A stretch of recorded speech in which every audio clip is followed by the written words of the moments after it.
Thank you so much for joining us. Now, if you're just joining us, you're watching the Daily Roundup on your home channel NBC1. Now, Scholastika Iipinge, the founder of the Welwitchia Health Training Centre, has made a significant announcement that will have a lasting impact on education landscape in Namibia. As of 7th of June 2024, the institution has officially attained university status and is transitioning to Welwitchia University. The milestone marks a significant achievement for the institution and its founder, who have worked tirelessly to provide high-quality education to the Namibian people.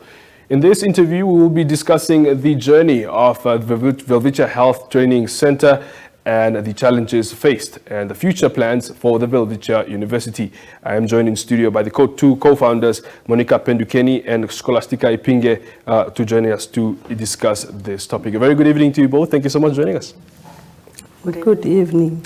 Monika, let me start with you, perhaps just to give us some history on what inspired the establishment of the Welwitchia Health Training Centre and what your vision is for the institution. Okay, thank you very much and good evening again. All along our careers, we loved teaching, empowering people, and giving back to the society, right, and making impact in someone's life, small or big, that as long as it makes one person happy. That's right. Our profession is in nursing, so we love caring for someone so that such individual can also take care of themselves. So I understand that both of you were nurses and decided to put your profession to practice and also give back to the community by opening up an institution. Yes. Very well. Scholar, let me gauge you perhaps to just talk to us about the challenges in how you've actually faced those challenges during the early stages of the institution. What were the strategies that you employed to ensure the success of the institution to this day? Well, to success in anything you do, you need determination. That's right. Focus and resilience, and you should be passionate of what you are doing. These were actually the driving force of our efforts. That's what we did, and we closed our eyes from any noise, especially negative noise, which came from the public, and we just minded our business. We didn't care what people were saying. We cut out all the noise. What were some of the negative things being said by some of the public? They thought actually we couldn't succeed. Will they manage? Where will they get funds? And all those type of things. But, we employed the power of two. We are women, we are powerful, we lead families. So we thought whatever we put our mind on, we will definitely get it off. To succeed, we have to employ people who are skilled, experienced.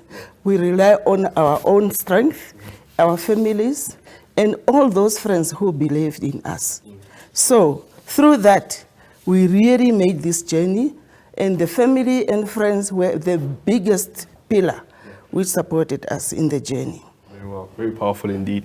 Ms. Scholastika, while we're still with you, what led to the decision of the institution now transitioning to a university, and what strategies, what change do you see now that the institution has become a university? What change do you see it bringing to the Namibian people, and of course those who are trying to pursue their dreams in health and all things medical courses?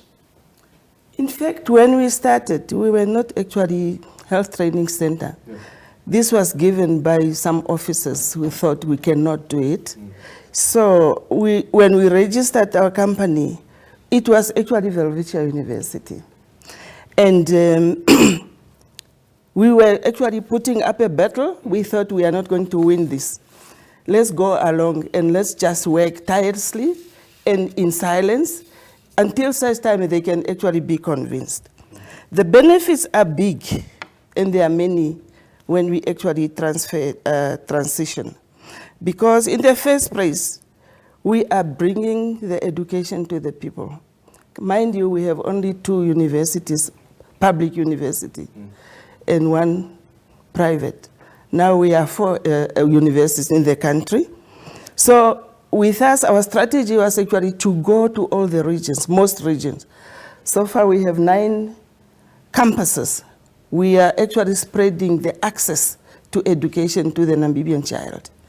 And this will actually help in transforming communities through providing skills to the youth mainly, because we want to empower the youth who have lost hope. Because people who are at the robots, these are the people who can also be equipped, and they can do things for themselves and for the community. And when we are actually here, we have provided education to many people. We have employed people. The fact that we are contributing to the economy of this country, we are complementing the government. It's not really about us. It's about Welwitchia and the people. Monika, how do you plan to maintain the high standards of education and training that Welwitchia Health Training Centre is known for now that it has transitioned to a university?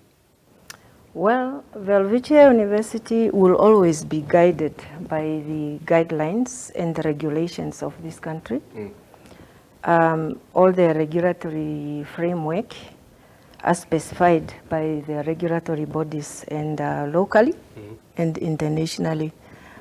For example, we have got the Health Professions Council of Namibia, we have got the NQA, we have got the National Council of Higher Education, and we have got all other bodies as well internationally that we have to satisfy their requirements. And we have got also a department on its own that is looking into all those standards that we need to meet. And we have recruited people with skills and experience and qualifications. And we focus also on the community and other stakeholders' feedback that to shape us, and they really shaped us. Very well. Yeah. Let's talk about the future, Monika, and how the plans of Welwitchia University and how you think it's going to contribute to the development of Namibia. It was mentioned that you already are employing people, but let's talk about other matters that you think that the university will actually use to contribute to the development of Namibia.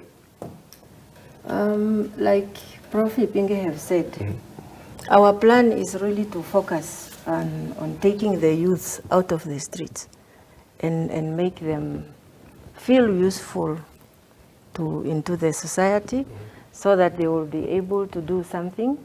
So as a result, well, we are focusing on the professional courses, but alongside with the TVET programs as well.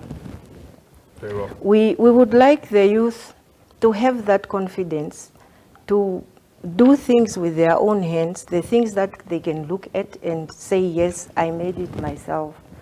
And we want them to be employers and not to have that mindset of being an employee, working in the office. Yes, we need some of them to be in the offices, but more to have that mindset of becoming business people, business women, businessmen.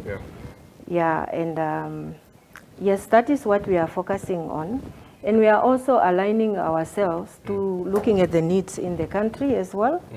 And especially to develop our human capital in the country so that we are not caught off guard.